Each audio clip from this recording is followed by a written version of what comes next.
Hello everyone, Gaara here and welcome to another Kobolds and Catacombs card review video. So without further ado, let's get right into it. The very first card I want to take a closer look at today is the newly revealed Mage card, Akane Artificer. It is a 1 mana 1/2 elemental only for mages, and whenever you cast a spell, gain armor equal to its cost. And something this card hints at is definitely that they want to rotate out the ice block with the next year's rotation and replace it with cards like this one. A lot of people came to me and asked me what I think about this card just because I play so much control mage. Yeah, would I play this card? So currently I wouldn't want to play this card in control mage just because it costs a deck slot.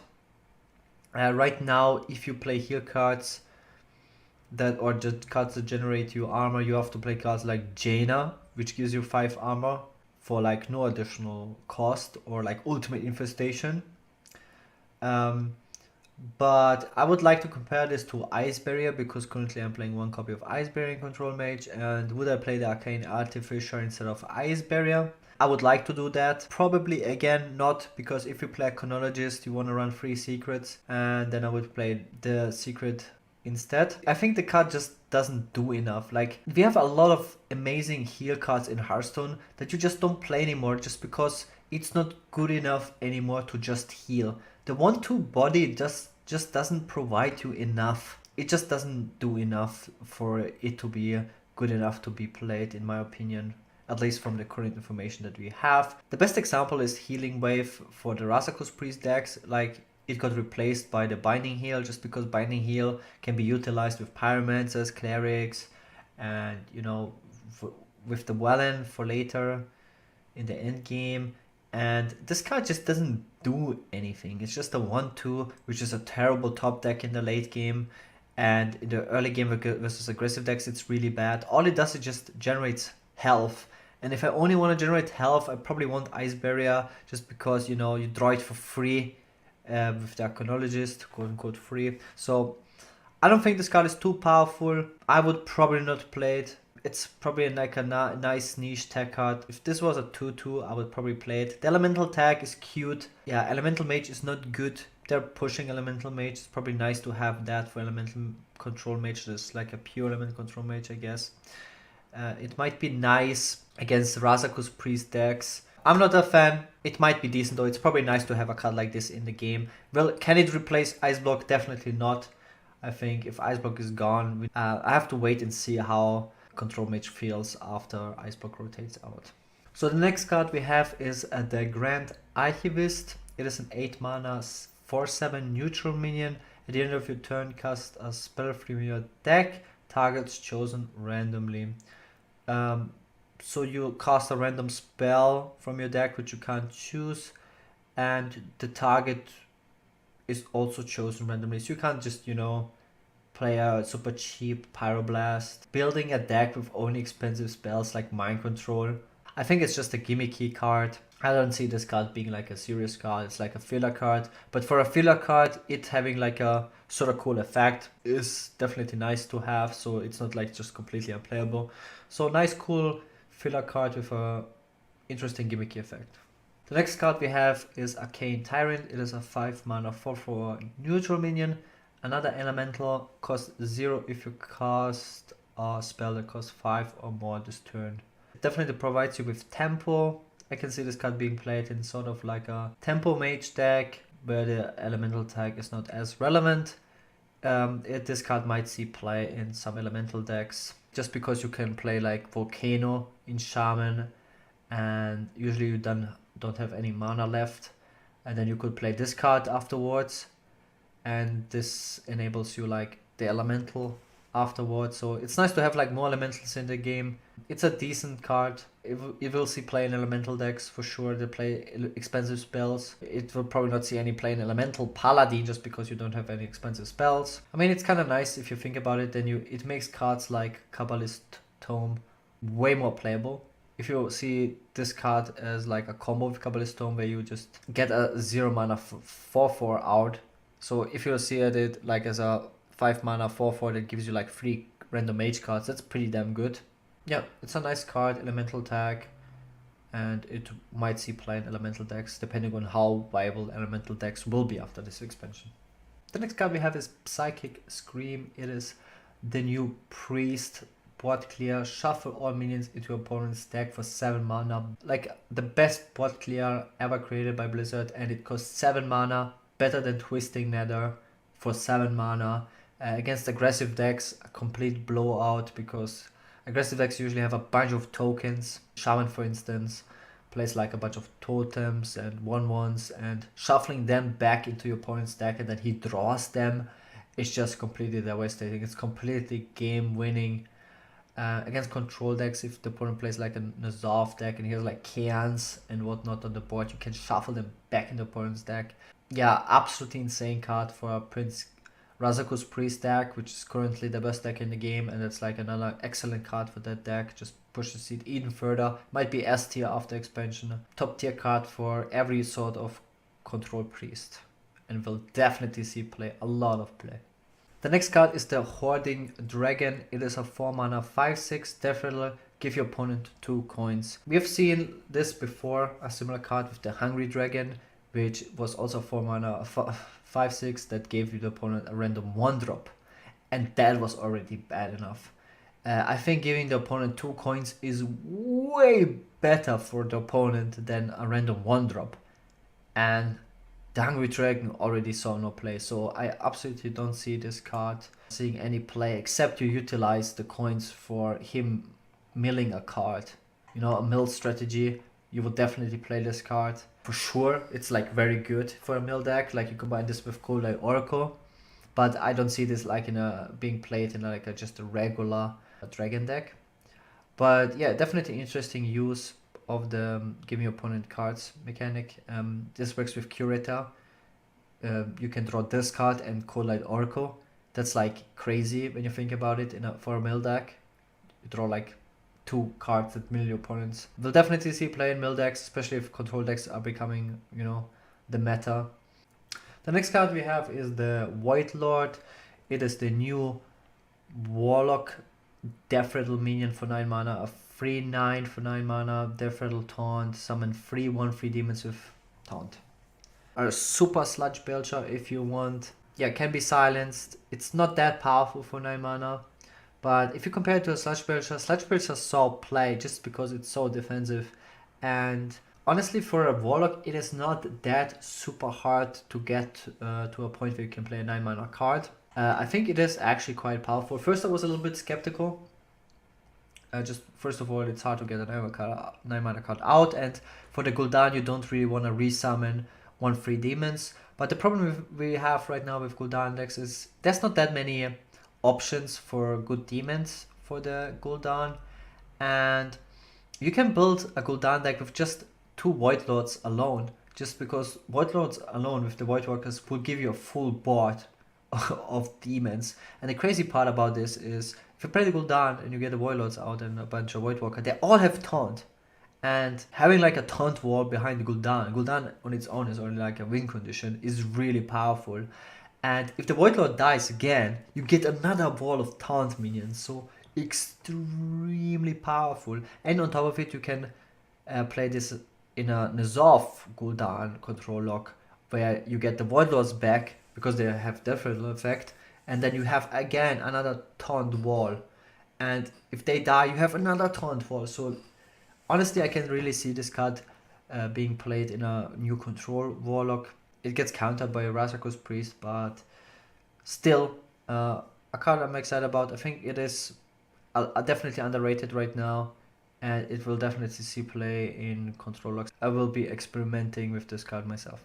The next card we have is the Rogue card, Faldorai Strider. It is a 4 mana 4/4 battlecry. Shuffle 3 ambushes into your deck. When drawn, summon a 4/4 spider. Very high variance card. Yeah, the more lucky you are, the more broken it is. If the 3 ambushes are in the very bottom of your deck, it is a 4 mana 4/4, which is terrible. But if you're lucky and you just top deck like all 3 ambushes at the same time, it just auto wins you the game. So broken card, high roll aspect to it, similar to Barnes, but just in a different way. The more card draw, the better the card. So extremely powerful card, but if you're extremely unlucky, a bad card. If you're lucky, a good card. That's all I have to say about this. And the next card we have is the Hungry Atin, 6 mana, 4/10 taunt. Battlecry summon a random 2-drop to your opponent. Another card with a heavy RNG aspect to it. Obviously, the first thing that comes to mind is, yeah, your opponent can get a Doomsayer. If you play this and you get a Doomsayer, probably you lost the game. And if your opponent gets a Millhouse Mana Storm, you probably also lost the game. And if your opponent gets a 2 mana 1/1, that's obviously very good for you, because then you have a very powerful taunt minion for 6 mana. I can see most people trying to avoid to play this card. I think this is mostly gonna see play from Evolve Shaman that evolves the Doppelgangster into 4/10 taunts minions. In general, it is very bad to give your opponent anything at all. Mana, coins, minions, it doesn't matter. Even though this card seems quite powerful on paper.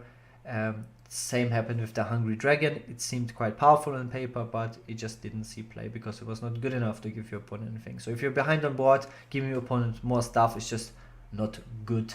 The next card we have is the new Warlock card, Cataclysm. Destroy all minions, discard your hand. This on the other hand is actually a very powerful card, and it might make the Lakari Sacrifice, the Warlock quest, finally viable. Just because it's not like a random discard, it just straight up discards your hand. And in a discard deck, you just want to discard a lot of cards. So you will complete your quest extremely quickly just because you discard everything. And yes, it will hit cards you don't want to discard, but it will hit definitely the cards you want to discard. So powerful card, you can play it twice. It might actually make quest Warlock a thing. And yeah, so that's like, I guess, good. So the next card we have is a Paladin card, Call to Arms. Recruit 3 minions that cost 2 or less. So this is quite interesting and definitely requires like some thinking, and we have to wait and see every single card of the expansion to evaluate this card, because we haven't seen like, I think, any 2-drops from the expansion. So the strongest 2-drops we have for this card right now are like Dirty Red and Millhouse Mana Storm. Yeah, if you play a deck just to high roll, like Millhouse Mana Storm can become the new Patches, where we mulligan away Dirty Red and Millhouse Mana Storm, and just like, I don't know, let's call it Net Pagel as well. And then we play this card and pull all those on the board. It's very, very powerful. Could be another high roll RNG card. It seems decent. Yeah, I don't know if it's worth playing this card. It could be just like another aggro card for like Murloc Paladin. You just pull 3 random Murlocs, gets a bunch of War Leaders. Or just, you know, some Murlocs and then play the Gentle Megasaur afterwards. Can be a decent card for that deck as well. Interesting card. I think it will see play in some decks. People will definitely play around with this card. It doesn't seem bad, just gotta find the right deck for it. The next card we have is a Paladin Legendary Lynissa Sunsorrow. Battlecry, cast each spell you cast on your minions this game on this one. Well, another card that single-handedly might make another quest work. And this time the last Kaleidosaur, the Paladin quest. With this card, it seems very easy to complete the Paladin quest. Insane card, like you just play a bunch of like, you know, buffs on some minions, and then you play the Lynissa, and then you get all these buffs on Lynissa and instantly complete the Paladin quest. So you might even make like a viable Paladin quest deck, just because getting a freak last Kaleidosaur seems kind of bonkers. Interesting card, very powerful, but even just in normal control Paladin decks with just Spikered Steed, with 1 Spikered Steed, this card is already like very, very good for 7 mana. And if you played like 2 Spikered Steed, then you get double Spikered Steed, it's like a win condition. Or it just has to get silenced. And it's actually very good in a Paladin deck, because you want to silence so many different things in Paladin. You want to silence the minions that get Spikered Steed, you want to silence the Tyrion, and then if you have Lynissa as well, like you also have to silence her or you lose the game. So extremely powerful card, will definitely see play and might make even the last Kaleidosaur a viable quest. And I want to wrap this up with the 3 Shaman cards they've revealed at the same time: the Kobold Hermit, the Primal Talismans, and the Wineshear Stormcaller. The Kobold Hermit is a 2 mana 1/1 battlecry, choose a basic totem, summon it. I think this is just a way worse Primal Fin totem. if you compare these two cards, Primal Fin Totem is a 0-3 totem, which is arguably better than a basic totem. And in terms of stats for sure, that spawns you every single turn a 1-1. So I think Primal Fin Totem is just better than Kobold Hermit, and Primal Fin Totems is only playing Token Shaman right now. And I've seen people starting to cut Primal Fin Totem just because it's too weak.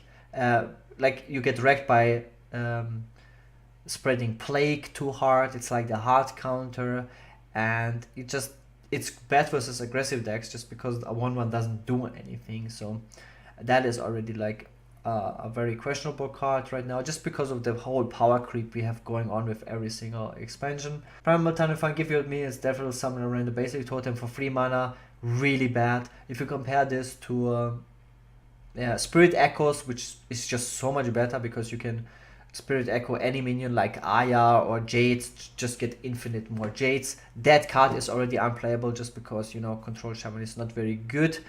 And this is just straight up worse because you get like totems instead of just good cards. And the final card, why we have these other two cards for, is the Wind Shear Stormcaller Battlecry. If you control all 4 basic totems, summon Alakia the Windlord, 5 mana 5/5 with a huge condition to get an Alakia on the board. So first of all, not a good reward. Alakia is like decent, but we can just play Alakia for 8 mana, for 3 more mana. Yeah, it's incredibly hard to get 4 totem on the board, even with the other 2 cards before that. Like right now in the meta, it's even hard to get a card like Cairn to stick for 1 turn on the board. And then you want to have like 4 totems, 0-2 totems or 1-1 totems to stick. Control Paladin can't get 4 2-2 tokens to stick to just win the game, which is like a way better effect than just, you know, get an Alak here. I think that's just like a gimmicky cool effect for totem synergy for a new like totem shaman, but it's very similar to the free shaman. It's not competitively viable, it's more like a gimmicky archetype. And that's it for today's card review video. I hope you guys enjoyed it. As always, I'll see you guys next time with the, you know, as soon as more cards are revealed. Also make sure to check out my daily streams, link to that is in the description. Thanks so much for watching once again. Have a nice day, see you guys next time, and peace out.